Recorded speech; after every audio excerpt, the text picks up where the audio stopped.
तर नागपूरमधल्या शिबिरात खासदार सुनेत्रा पवार यांनीही उपस्थिती लावली होती। यावेळी सुनेत्रा पवार यांनी निवडणुकीच्या रणनीतीबाबत भाषणामध्ये भाष्य केलंय। खासदार म्हणून प्रथमच सुनेत्रा पवारांनी पक्षाच्या शिबिरात भाषण केलंय।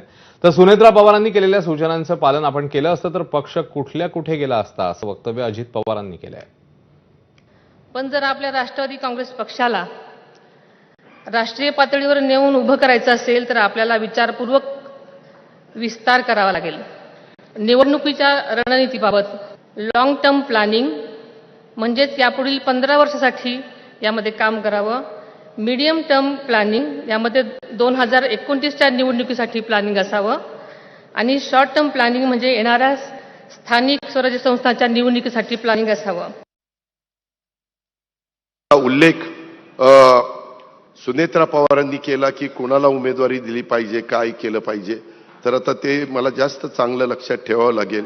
संघटना कशी वाढवायची हे आधीच मला सांगितलं असतं तर मी कुठे गेलो असतो। काय तर जोडलेल्या कामगिरीवर आधारित असतील आपल्या पक्षात।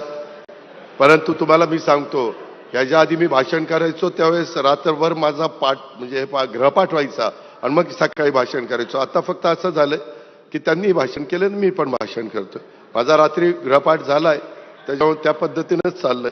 ते तिथं नोंद चाललेली आहे, बरोबर आहे, हे ठीक बरोबर आहे। आता कुठलं नाही झालं की माझं काय रात्री खरं नाहीच आहे।